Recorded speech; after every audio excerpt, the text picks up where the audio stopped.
My name is Robert Allen Jones, and I'm an attorney, and I defend people against the IRS nationwide. And I'm also a veteran, and a lot of members of my family are veterans. And I have a strong belief that veterans and their families are not awarded the things that they've earned, often because they don't know about them and they can't reach out. And there's not enough done on a coordinated basis for veterans and their families and for the military in this country. And not enough realization of how much has been sacrificed by veterans from, in my lifetime, all the way from World War II up to the present, and the military up to the present. I was on active duty for a little less than 4 years in the United States Marine Corps and then in the reserves for another 4 years. In Vietnam, I served off and on for about a year in Vietnam. And I had a Vietnamese roommate who was killed in Vietnam, and we lost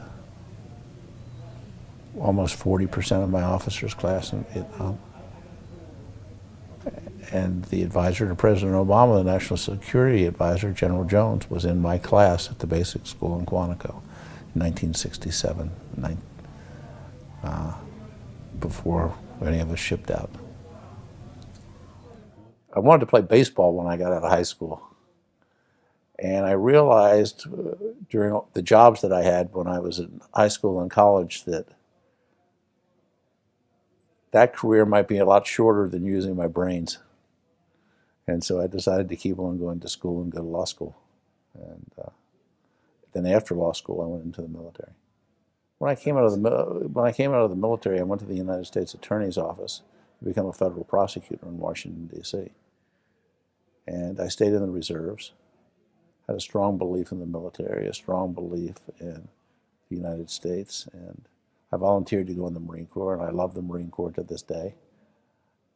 And I love the sacrifices in the community of the veterans community and the military community and what they've given this country. And I don't feel like it's appreciated enough in this day and age. And I feel like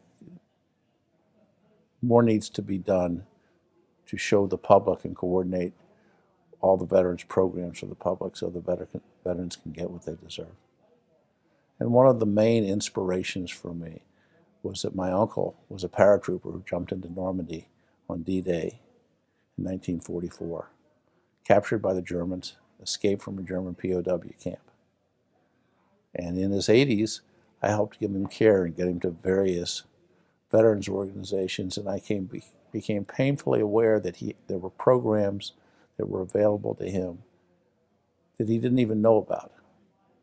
And it was only by getting some support that he could learn what he was eligible for. We could get him to the right doctors. We could get him the right treatments. So it was obvious that that same situation exists for veterans all over the country and for their families. And often bureaucratic red tape snarls things up so that it doesn't get through to the people that need it the most. That's not just with veterans, but very much with veterans. Then I was fortunate enough to run into Mick Grady and do television programs with Mick. Mick's the founder of V-Span, and he was running a cable TV program called Veterans Forum out of Chicago. And I appeared on several programs, both as an attorney and dealing with veterans affairs, but mostly dealing with tax matters.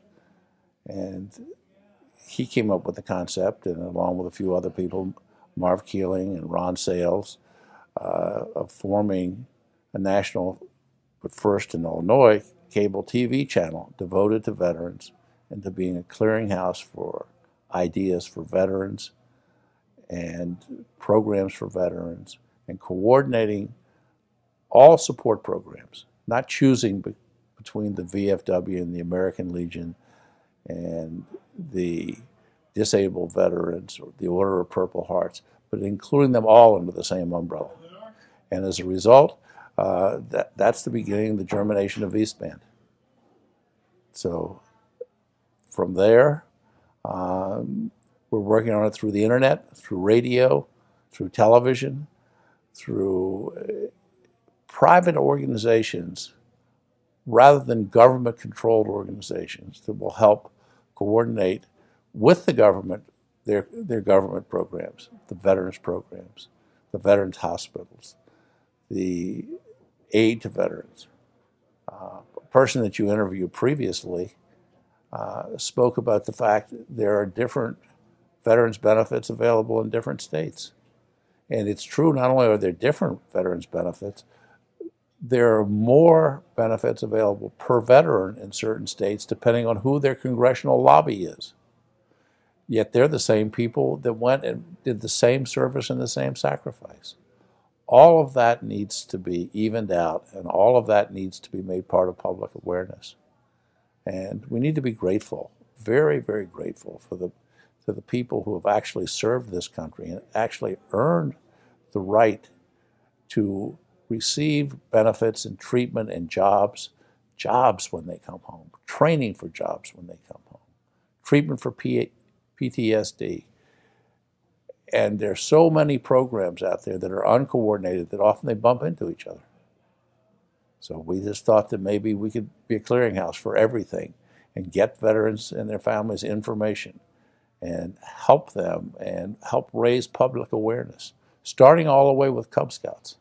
We have some close friends that started PAC 105 in Indiana. That's 105 Cub Scouts.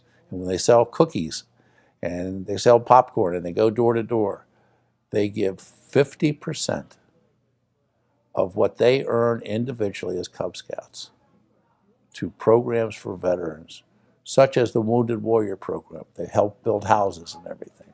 And it starts at the Cub Scout level. And that's where we need to start in this country, with the children all over the United States in terms of appreciation of veterans in service and their families. And the most important thing is there's nothing political about being a veteran. It doesn't matter whether you're black or white or brown or Oriental or what religion you are or what sex you are.